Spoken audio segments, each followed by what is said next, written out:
आज की वीडियो में हम सुनेंगे छठ पर्व क्यों मनाते हैं, सूर्यदेव हमें क्या देते हैं, कैसे करते हैं छठ पूजा। वैज्ञानिक दृष्टिकोण से हमारे देश की असंख्य विशेषताएं हैं। उनमें से एक है पर्व। यहाँ प्रतिदिन प्रतिमास कोई न कोई पर्व अवश्य ही मनाया जाता है। इसके लिए विशेषतः कार्तिक मास सबसे अधिक प्रसिद्ध है। हमारी परंपराओं की जड़ें बहुत गहरी हैं, क्योंकि उन सभी का मूल स्रोत पुराणों में एवं प्राचीन धर्म ग्रंथों में हमारे ऋषि मुनियों के उपदेश में मिलता है। यथा सूर्य षष्ठी अर्थात छठ महोत्सव। इस व्रत में सर्वतोभावेन भगवान सूर्यदेव की पूजा की जाती है, जिन्हें आरोग्य का रक्षक माना जाता है। आरोग्यम भास्करादिच्छेत यह वचन प्रसिद्ध है। इसे आज का विज्ञान भी मान्यता देता है। इससे हमें यह ज्ञात होता है कि हमारे ऋषिमुनि कितने उच्च कोटि के वैज्ञानिक थे। इस पावन पर्व पर भगवान सूर्यदेव के साथ साथ हमारे पूर्वज एवं उन ऋषि मुनियों के श्री चरणों में कृतज्ञता पूर्वक शरणागत भाव से कोटि कोटि नमन करते हुए प्रार्थना करें कि उन्होंने अपने जीवन में अनगिनत प्रयोग करके जो सत्य एवं सर्वोत्तम ज्ञान हमें दिया है, उनके बताए मार्ग पर चलकर हमें अपने जीवन को सार्थक करने एवं अन्यों को भी इस मार्ग पर चलने के लिए प्रेरित करने का बल वे हमें प्रदान करें। छठ पर्व बिहार एवं झारखंड में सर्वाधिक प्रचलित और लोकप्रिय धार्मिक अनुष्ठान के रूप में जाना जाता है। इस अनुष्ठान को वर्ष में 2 बार चैत्र तथा कार्तिक मास में संपन्न किया जाता है। दोनों ही मासों में शुक्ल पक्ष की षष्ठी तिथि को सायंकाल अस्ताचलगामी सूर्यदेव को अर्घ्य अर्पण करते हैं और सप्तमी तिथि को प्रातःकाल उदयमान सूर्य को अर्घ्य अर्पण किया जाता है। छठ पर्व का सबसे अधिक महत्व छठ पूजा की पवित्रता में है। छठ पर्व को वैज्ञानिक दृष्टिकोण से देखा जाए तो षष्ठी तिथि छठ को एक विशेष खगोलीय परिवर्तन होता है। इस समय सूर्य की पराबैंगनी किरणें अल्ट्रा वायोलेट रेस पृथ्वी की सतह पर सामान्य से अधिक मात्रा में एकत्र हो जाती है। इस कारण इसके संभावित कुप्रभावों से मानव की यथासंभव रक्षा करने का सामर्थ्य प्राप्त होता है। पर्व पालन से सूर्य, तारा, प्रकाश, पराबैंगनी किरण के हानिकारक प्रभाव से जीवों की रक्षा संभव है। पृथ्वी के जीवों को इससे बहुत लाभ मिलता है। सूर्य के प्रकाश के साथ उसकी पराबैंगनी किरण भी चंद्रमा और पृथ्वी पर आती है। सूर्य का प्रकाश जब पृथ्वी पर पहुंचता है तो पहले वायुमंडल मिलता है। वायुमंडल में प्रवेश करने पर उसे आयन मंडल मिलता है। पराबैंगनी किरणों का उपयोग कर वायुमंडल अपने ऑक्सीजन तत्व को संश्लेषित कर उसे उसके एलोट्रोप ओजोन में बदल देता है। इस क्रिया द्वारा सूर्य की पराबैंगनी किरणों का अधिकांश भाग पृथ्वी के वायुमंडल में ही अवशोषित हो जाता है। पृथ्वी की सतह पर केवल उसका नगण्य भाग ही पहुंच पाता है।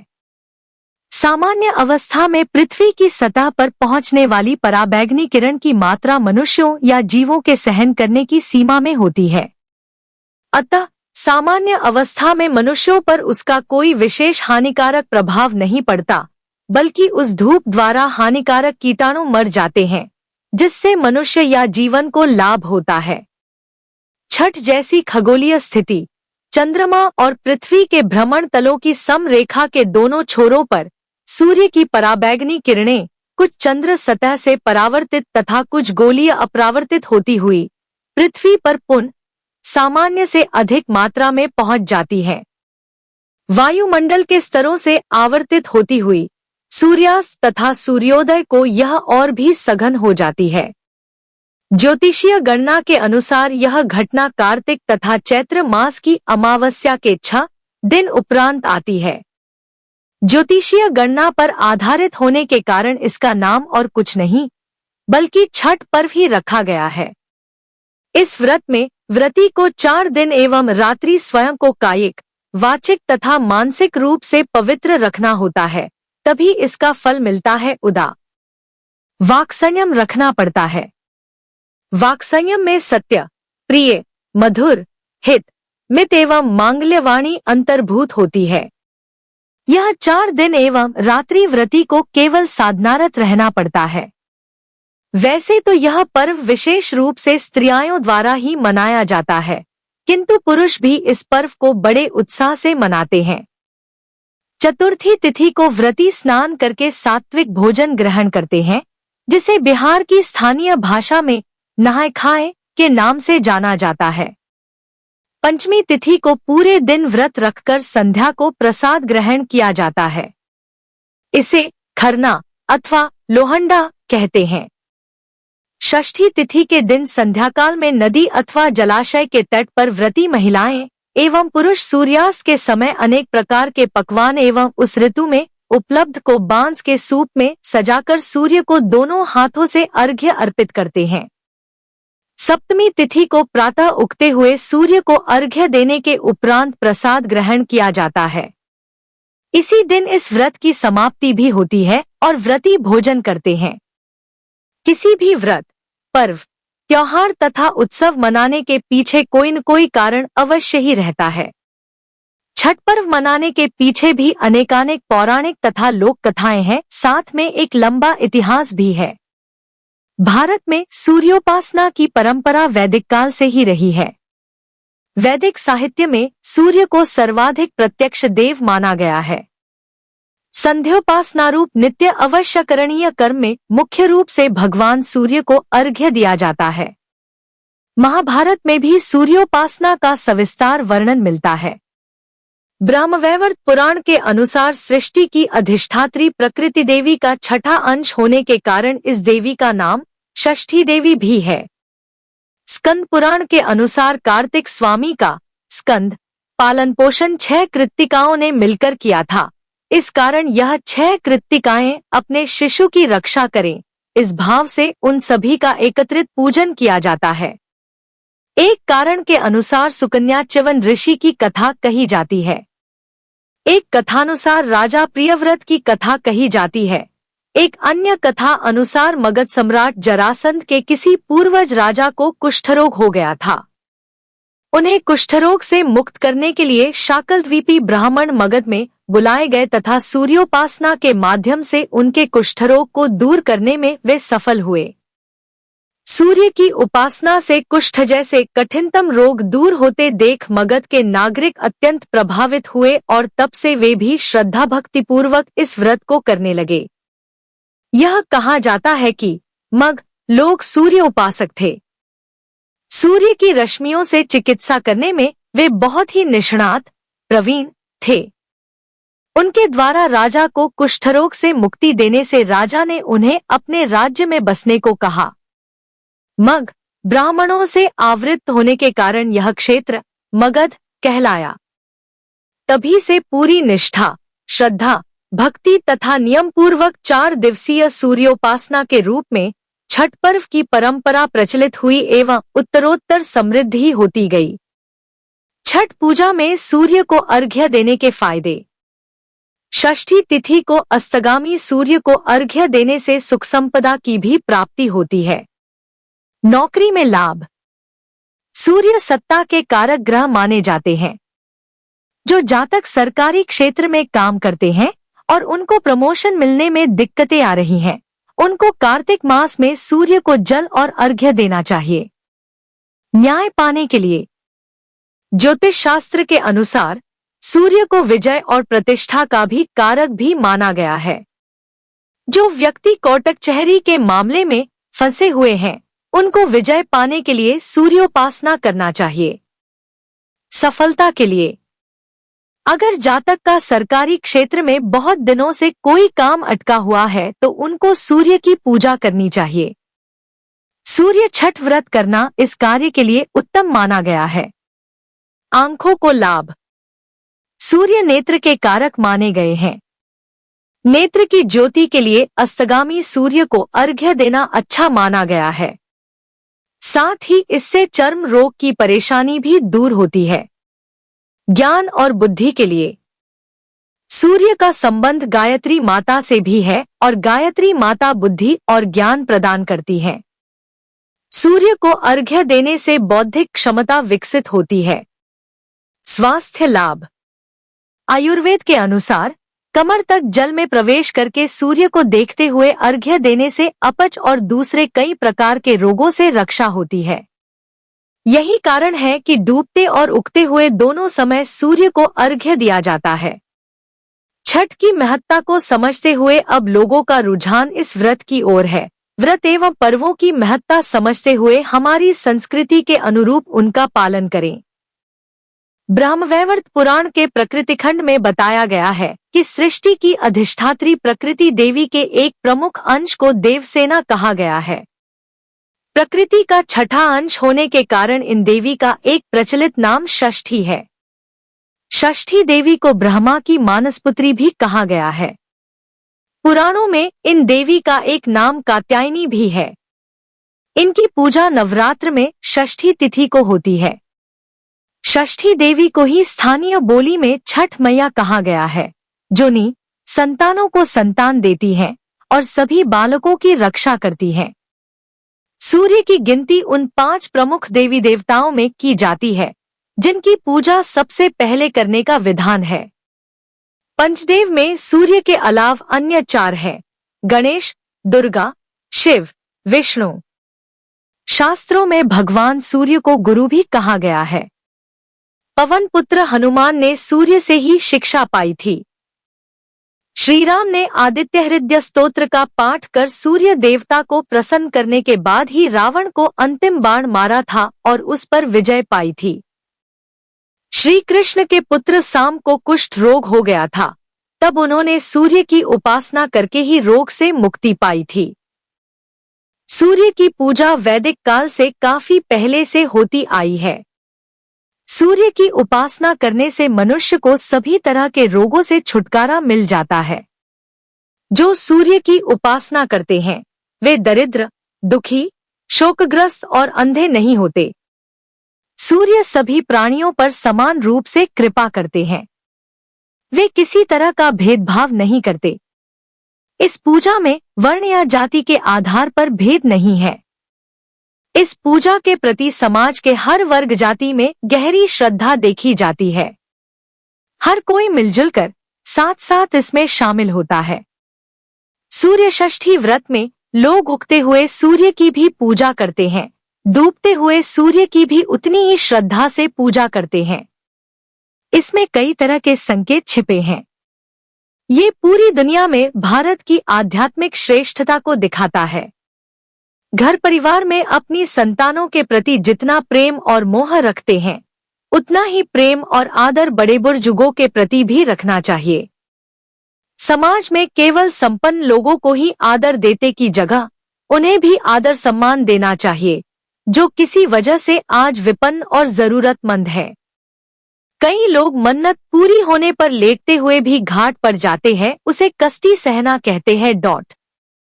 भगवान कार्तिकेय पत्नी अमृत कथा। सृष्टि रचना काल के प्रथम मनु भगवान ब्रह्मा मानस पुत्र स्वयंभुव मनु थे। स्वयंभुव मनु के पुत्र थे प्रियव्रत, जो आगे चलकर तीनों लोकों के चक्रवर्ती राजा हुए। लेकिन अपने प्रारंभिक दिनों में प्रियव्रत योगिराज होने के कारण विवाह करना नहीं चाहते थे।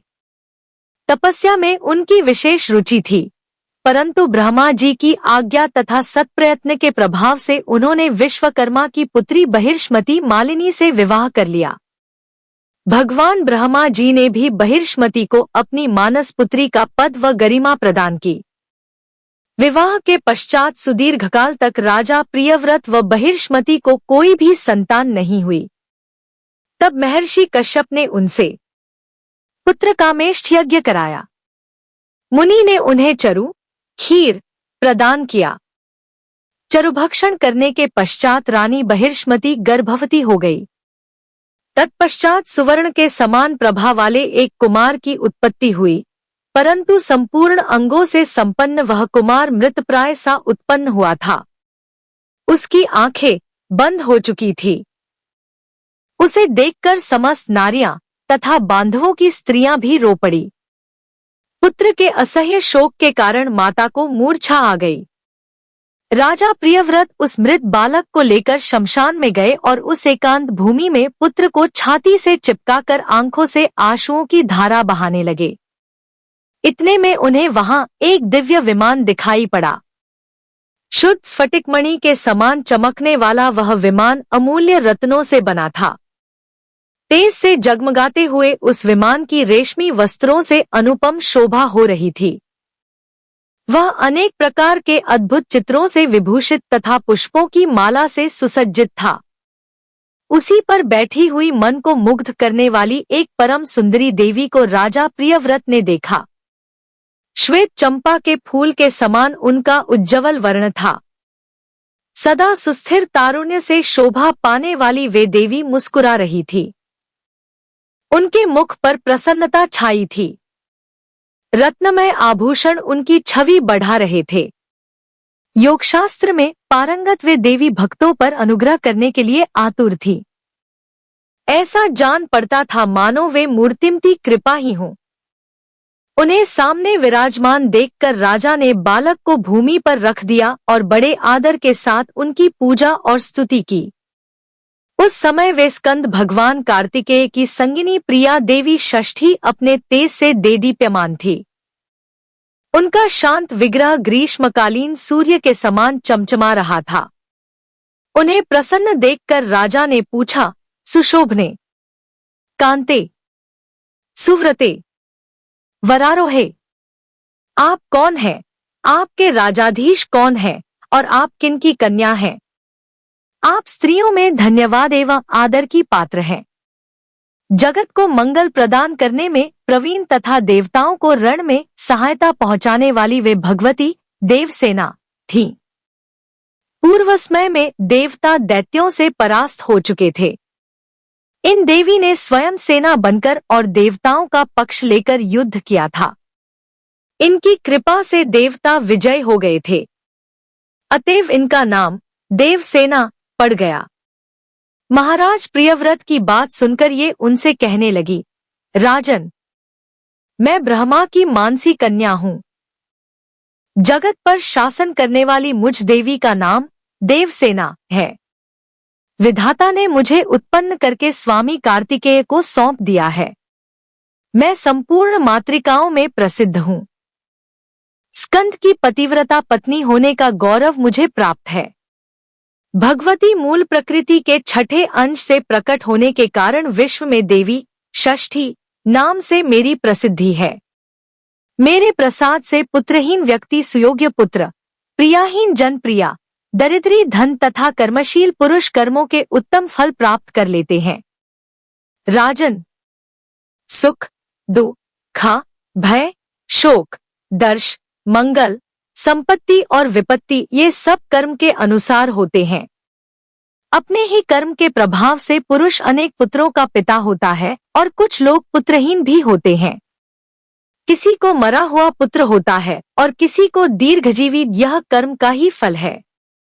गुणी, अंगहीन, अनेक पत्नियों का स्वामी, भार्यारहित, रूपवान, रोगी और धर्मा होने में मुख्य कारण अपना कर्म ही है।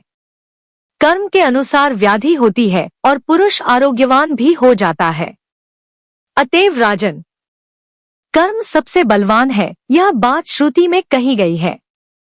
इस प्रकार कहकर देवी षष्ठी ने उस बालक को उठा लिया और अपने महान ज्ञान के प्रभाव से खेल खेल में ही उसे पुनः जीवित कर दिया।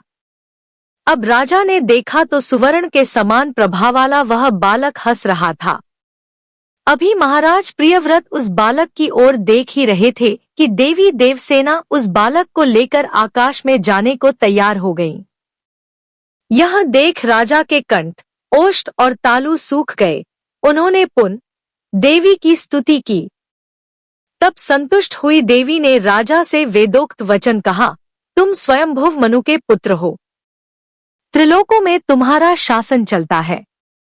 तुम सर्वत्र मेरी पूजा कराओ और स्वयं भी करो। तब मैं तुम्हें कमल के समान मुखवाला यह मनोहर पुत्र प्रदान करूंगी। इसका नाम सुव्रत होगा। इसमें सभी गुण और विवेक शक्ति विद्यमान रहेंगे। यह भगवान नारायण का कलावतार तथा प्रधान योगी होगा। इसे पूर्वजन्म की बातें स्मरण रहेंगी। क्षत्रियों में श्रेष्ठ यह बालक 100 अश्वमेध यज्ञ करेगा। सभी इसका सम्मान करेंगे। उत्तम बल से संपन्न होने के कारण यह ऐसी शोभा पाएगा जैसे लाखों हाथियों में सिंह। यह धनी, गुणी, शुद्ध, विद्वानों का प्रेम भाजन तथा योगियों, ज्ञानियों एवं तपस्वियों का सिद्धरूप होगा। त्रिलोकों में इसकी कीर्ति फैल जाएंगी। यह सबको सब संपत्ति प्रदान कर सकेगा। इस प्रकार कहने के पश्चात भगवती देवसेना ने उन्हें वह पुत्र दे दिया। राजा प्रियव्रत ने पूजा की सभी बातें स्वीकार कर ली। इस प्रकार भगवती देवसेना ने उन्हें उत्तम वर देकर स्वर्ग के लिए प्रस्थान किया। राजा भी प्रसन्न मन होकर मंत्रियों के साथ अपने घर लौट आए और पुत्रविषयक वृतांत सबसे कह सुनाए। यह प्रिय वचन सुनकर स्त्री और पुरुष सब के सब परम संतुष्ट हो गए। राजा ने सर्वत्र पुत्र प्राप्ति के उपलक्ष्य में मांगलिक कार्य आरंभ करा दिया, भगवती की पूजा की, ब्राह्मणों को बहुत सा धन दान दिया। तब से प्रत्येक मास में शुक्ल पक्ष की षष्ठी तिथि के अवसर पर भगवती षष्ठी का महोत्सव यत्नपूर्वक मनाया जाने लगा। बालकों के प्रसवगृह में छठे दिन, 21वें दिन तथा अन्नप्राशन के शुभ समय पर यत्नपूर्वक देवी की पूजा होने लगी। सर्वत्र इसका पूरा प्रचार हो गया। स्वयं राजा प्रियव्रत भी पूजा करते थे। भगवती देवसेना का ध्यान, पूजन और स्तोत्र इस प्रकार है जो प्रसंग सामवेद की कौथुमी शाखा में वर्णित है। शालिग्राम की प्रतिमा, कलश अथवा वट के मूल भाग में या दीवाल पर पुतलिका बनाकर प्रकृति के छठे अंश से प्रकट होने वाली शुद्ध स्वरूपिणी इन भगवती की पूजा करनी चाहिए। विद्वान पुरुष इनका इस प्रकार ध्यान करे। सुंदर पुत्र, कल्याण तथा दया प्रदान करने वाली ये देवी जगत की माता है। श्वेत चंपक के समान इनका वर्ण है। ये रत्नमय भूषणों से अलंकृत है। इन परम पवित्र स्वरूपिणी भगवती देवसेना की मैं उपासना करता हूँ। विद्वान पुरुष इस प्रकार ध्यान करने के पश्चात भगवती को पुष्पांजलि समर्पण करें। पुन ध्यान करके मूल मंत्र से इन साध्वी देवी की पूजा करने का विधान है। पाद्य, अर्घ्य, आचमनीय, गंध, पुष्प, धूप, दीप, विविध प्रकार के नैवेद्य तथा सुंदर फल द्वारा भगवती की पूजा करनी चाहिए। उपचार अर्पण करने के पूर्व हली षष्ठी देव्या स्वाहा इस मंत्र का उच्चारण करना विहित है। पूजक पुरुष को चाहिए कि यथाशक्ति इस अष्टाक्षर महामंत्र का जप भी करें। तदनंतर मन को शांत करके भक्तिपूर्वक स्तुति करने के पश्चात देवी को प्रणाम करें। जो पुरुष देवी के उपर्युक्त अष्टाक्षर महामंत्र का 1,00,000 जप करता है, उसे अवश्य ही उत्तम पुत्र की प्राप्ति होती है, ऐसा ब्रह्मा जी ने कहा है। संपूर्ण शुभ कामनाओं को प्रदान करने वाला, सबका मनोरथ पूर्ण करने वाला निम्न स्तोत्र वेदों में गोप्य है। देवी को नमस्कार है। महादेवी को नमस्कार है। भगवती सिद्धि एवं शांति को नमस्कार है। शुभा, देवसेना एवं भगवती षष्ठी को बार बार नमस्कार है। वरदा, पुत्रदा, धनदा, सुखदा एवं मोक्षप्रदा भगवती षष्ठी को बार बार नमस्कार है। मूल प्रकृति के छठे अंश से प्रकट होने वाली भगवती सिद्धा को नमस्कार है। माया, सिद्धयोगिनी, सारा, शारदा और परादेवी नाम से शोभा पाने वाली भगवती षष्ठी को बार बार नमस्कार है। बालकों की अधिष्ठात्री, कल्याण प्रदान करने वाली, कल्याण स्वरूपिणी एवं कर्मों के फल प्रदान करने वाली देवी षष्ठी को बार बार नमस्कार है। अपने भक्तों को प्रत्यक्ष दर्शन देने वाली तथा सबके लिए संपूर्ण कार्यों में पूजा प्राप्त करने की अधिकारिणी स्वामी कार्तिकेय की प्राण प्रिया देवी षष्ठी को बार बार नमस्कार है। मनुष्य जिनकी सदा वंदना करते हैं तथा देवताओं की रक्षा में जो तत्पर रहती हैं, उन शुद्ध सत्व स्वरूपा देवी षष्ठी को बार बार नमस्कार है। हिंसा और क्रोध से रहित भगवती षष्ठी को बार बार नमस्कार है। इस प्रकार स्तुति करने के पश्चात महाराज प्रियव्रत ने षष्ठी देवी के प्रभाव से यशस्वी पुत्र प्राप्त कर लिया। फिर आगे चलकर पुत्र कामेष्ठी अग्नियज्ञ व माँ षष्ठी के अभयदान से प्राप्त पुत्र सुव्रत आग्नेन्द्र के नाम से प्रसिद्ध हुआ। आग्नेन्द्र के पुत्र नाभि हुए और नाभि के पुत्र भगवान विष्णु अवतार ऋषभ देव हुए, जो जैन धर्म परंपरा के जनक माने जाते हैं। 5 नवंबर मंगलवार 2024 से 08 नवंबर शुक्रवार 2024 तक। 5 नवंबर नहाय खाए, 6 नवंबर खरना, 7 नवंबर शाम सूर्यास्त अर्घ्य, 8 नवंबर सुबह सूर्योदय अर्घ्य। हर साल कार्तिक माह के शुक्ल पक्ष की चतुर्थी तिथि से सप्तमी तिथि तक छठ पूजा मनाया जाता है। इस दौरान सूर्यदेव और छठी मैया की पूजा उपासना की जाती है। छठ पर्व खास तौर से बिहार, झारखंड और उत्तर प्रदेश के कई राज्यों में मनाया जाता है। यह पर्व साल में 2 बार मनाया जाता है। चैत्र शुक्ल पक्ष षष्ठी में मनाए जाने वाले छठ पर्व को चैती छठ और कार्तिक शुक्ल पक्ष षष्ठी पर मनाए जाने वाले पर्व को कार्तिकी छठ कहा जाता है। आज 5 नवंबर 2024 से नहाय खाए के साथ कार्तिक छठ पूजा की शुरुआत हो जाएगी। 6 नवंबर को खरना है। 7 नवंबर को छठ पूजा का संध्या का अर्घ्य दिया जाएगा। 8 नवंबर को उगते हुए सूर्य को अर्घ्य दिया जाएगा। इसके बाद व्रत का पारण होगा। सूर्य और छठी मैया के उपासना के इस महापर्व को लेकर कई पौराणिक कथाएं प्रचलित हैं। इस पर्व को देवी द्रौपदी से भी जोड़कर देखा जाता है। आइए जानते हैं छठ पूजा की कहानी। पौराणिक कथाओं के अनुसार छठ पूजा की शुरुआत महाभारत के समय में हुई थी। सबसे पहले सूर्य पुत्र कर्ण ने सूर्यदेव की पूजा शुरू की। वह प्रतिदिन घंटों तक पानी में खड़े होकर सूर्य को अर्घ्य देता था। सूर्यदेव के आशीर्वाद से वह महान योद्धा बना। कुछ कथाओं में द्रौपदी से भी छठ पर्व को जोड़कर देखा जाता है। मान्यता है कि जब पांडव जुए में अपना सारा राजपाट हार गए, तब माता द्रौपदी ने छठ व्रत रखा था। व्रत के पुण्य फलों से पांडवों को अपना राजपाट वापस मिल गया था। इस तरह से छठ व्रत को सुख समृद्धिदायक माना गया है। इसके अलावा यह भी कथा प्रचलित है कि प्रभु श्रीराम ने जब लंकापति रावण को युद्ध में पराजित किया था, तो राम राज्य के दिन कार्तिक शुक्ल षष्ठी को माता सीता और भगवान श्रीराम ने उपवास किया था और सूर्यदेव की पूजा अर्चना की थी। सप्तमी को सूर्योदय के समय दोबारा पूजा आराधना से सूर्यदेव का आशीर्वाद प्राप्त किया था। छठ पूजा में छठी मैया और सूर्यदेव की पूजा आराधना का बड़ा महत्व है।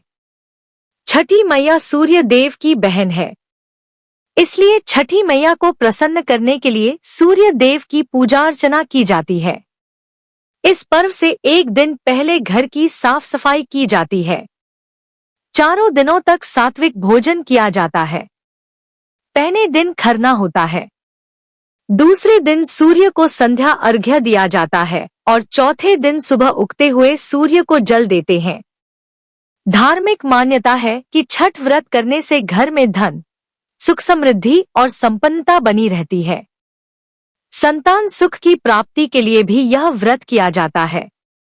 षष्ठी देवी ध्यान मंत्र। षष्ठांशा प्रकृते शुद्धा सुप्रतिष्ठान सुव्रताम सुपुत्रदा च शुभदा दयारूपा जगत प्रसूम श्वेतचंपकवर्णाभा रत्नभूषण भूषिताम पवित्र रूपा परमा देवसेना परांग भजे। मंत्र। ह्री षष्ठी देव्यै स्वाहा। ह्री ह्री सूर्याय नमः। सूर्याय नम। ह्री ह्री सूर्याय सहस्र किरणराय मनोवांछित फलम देहि देहि स्वाहा। एहि सूर्य सहस्त्रांशो तेजो राशे जगतपते अनुकंपयमा भक्त्या गृहाणार्घ्य दिवाकर।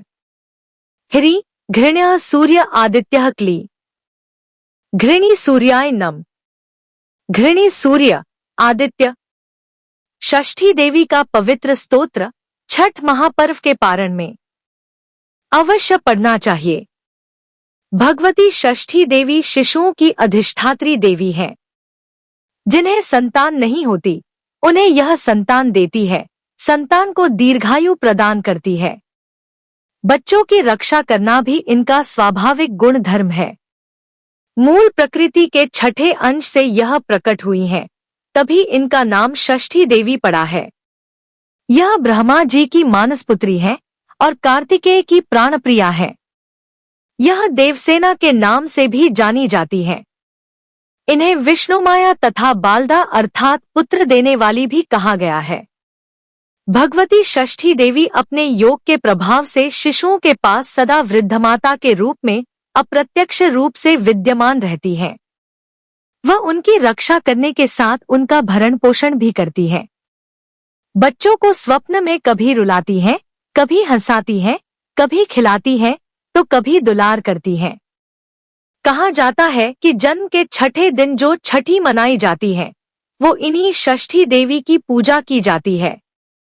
यह अपना अभूतपूर्व वात्सल्य छोटे बच्चों को प्रदान करती है। बिल्ली इनकी सवारी है और एक बालक को गोद में ले रखा है और दूसरे बालक की अंगुली पकड़ रखी है। षष्ठी देवी पूजा विधि।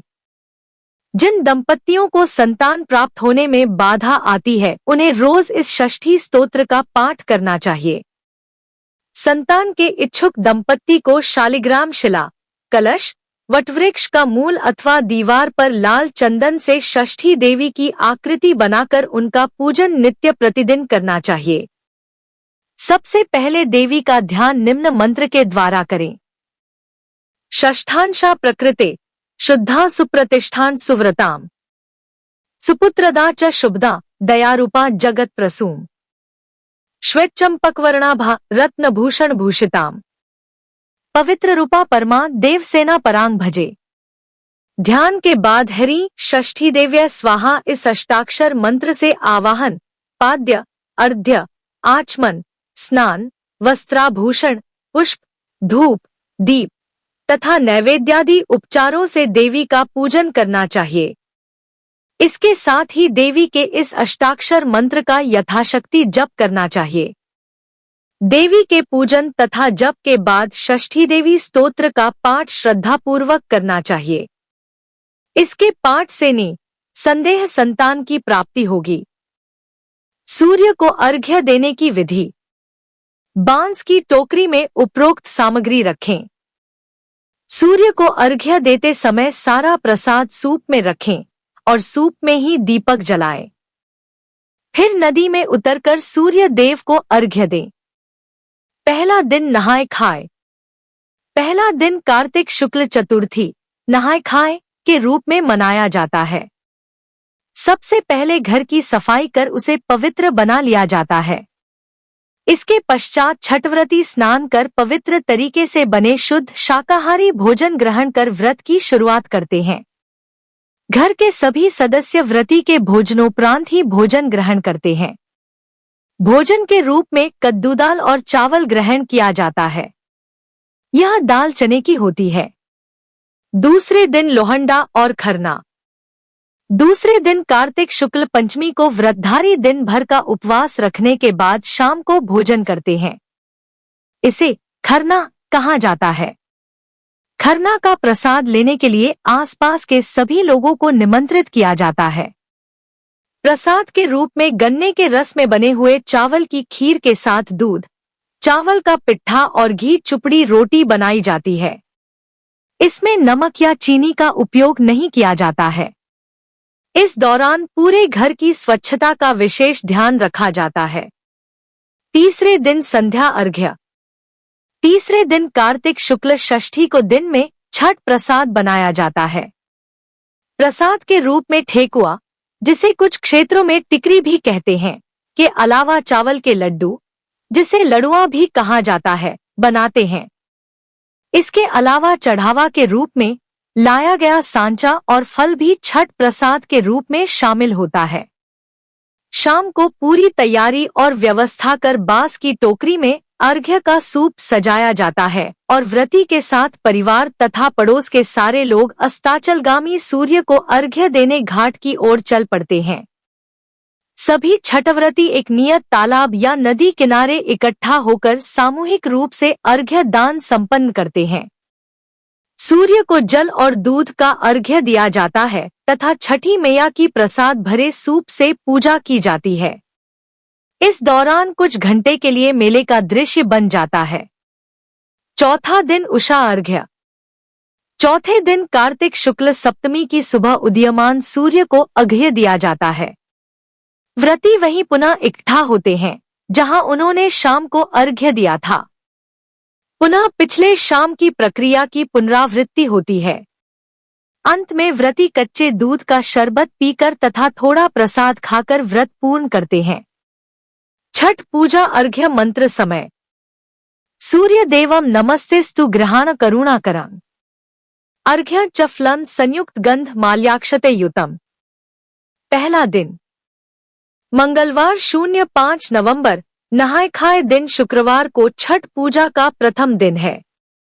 ऋषिकेश में इस दिन सूर्योदय 6:40 एवं सूर्यास्त शाम 5:30 पर होगा। इस दिन से छठ पूजा का पर्व प्रारंभ हो जाता है। दूसरा दिन बुधवार 06 नवंबर खरना शनिवार को छठ पूजा का दूसरा दिन है।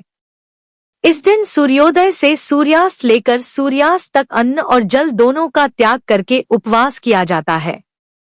इस दिन सूर्योदय 6:41 और सूर्यास्त शाम 5:29 पर ही होगा। दूसरे दिन के अंत में खीर और रोटी का प्रसाद बनाया जाता है। इसे व्रत करने वाले से लेकर परिवार के सभी लोगों में बांटा जाता है। रात में चांद को जल भी दिया जाता है। तीसरा दिन तीसरे दिन गुरुवार 07 नवंबर को संध्या समय में सूर्य देवता को पहला अर्घ्य दिया जाता है। इस दिन भी पूरे दिन का उपवास किया जाता है। इस दिन सूर्योदय 6:42 सूर्यास्त शाम 5:28 पर होगा। तीसरे दिन शाम को सूर्यास्त से पहले सूर्य देवता को छठ पूजा का पहला अर्घ्य दिया जाता है। चौथा दिन यह छठ पूजा का अंतिम दिन होता है। 08 नवंबर शुक्रवार की सुबह सूर्य देवता को अर्घ्य दिया जाएगा। यह छठ पूजा का दूसरा अर्घ्य होता है, जिसके बाद 36 घंटे के लंबे उपवास का समापन हो जाता है। इस दिन सूर्योदय 6:43 तथा सूर्यास्त 5:27 पर होगा। छठ गीत। लोक पर्व छठ के विभिन्न अवसरों पर जैसे प्रसाद बनाते समय, खरना के समय, अर्घ्य देने के लिए जाते हुए, अर्घ्य दान के समय और घाट से घर लौटते समय अनेकों सुमधुर और भक्ति भाव से पूर्ण लोकगीत गाए जाते हैं। गीत। केलवा जे फरेला घवत से ओह पर सुगा मेड़ राय। कांच ही बास के बहंगिया बहंगी लचकत जाए। सेविले चरण तोहार है छठी मैया। महिमा तोहर अपार। उगु न सूरज देव भैलो अरग के बेर। निंदिया के मातल सूरज अखियों न खोले है। चार कोना के पोखरवा। हम करेली छठ बरतिया से उनखे लागी। इस गीत में एक ऐसे ही तोते का जिक्र है जो केले के ऐसे ही एक गुच्छे के पास मंडरा रहा है।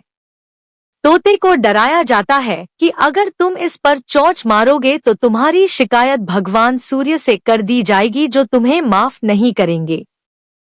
पर फिर भी तोता केले को जूठा कर देता है और सूर्य के कोप का भागी बनता है। पर उसकी भार्या सुगनी अब क्या करे बेचारी? कैसे सहे इस वियोग को? अब तो ना देव या सूर्य कोई उसकी सहायता नहीं कर सकते। आखिर पूजा की पवित्रता जो नष्ट की है उसने। केरवा जे फरेला घवत से ओह पर सुगा मेड़ राय। उजे खबरी जनेबो अधिक सूरज से सुगा देले जुठियाएं। उजे मरबो रे सुगवा धनुक से सुगा गिरे मुरझाए। उजे सुगनी जे रोए ले वियोग से आदित होई ना सहाय, देव होई ना सहाय। कांच ही बास के बहंगिया बहंगी लचकती जाए। बहंगी लचकती जाए। बात जे पुछेले बटोहिया बहंगी केकरा के जाए। बहंगी केकरा के जाए। तू तू त आन्हर हवे रे बटोहिया, बहंगी छठी माई के जाय। बहंगी छठी माई के जाय। कांच ही बास के बहंगिया, बहंगी लचकती जाय। बहंगी लचकती जाय। केरवा जे फरेला घवत से ओह पर सुगा मिंडराय। ओह पर सुगा मिंडराय। खबरी जनेबो अदित से सुगा देले, जूठियाय सुगा देले, जूठियाय। ऊजे मरबो रे सुगवा धनुष से सुगा गिरे मुरझाए। सुगा गिरे मुरझाए। केरवा जे फरेला घवत से ओह पर सुगा मिंडराय। ओह पर सुगा मिंडराय। पटना के घाट पर नरियर नरियर किनबे जरूर। नरियर किनबो जरूर।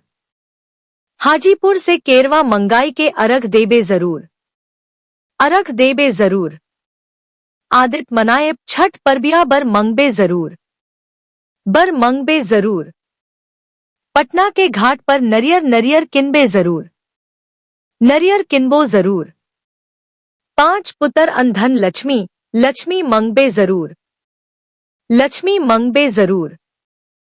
5 सुपारी कचवनिया छठ पूजबे जरूर। छठ पूजबे जरूर। हियरा के करबो रे कंचन वर मंगबे जरूर।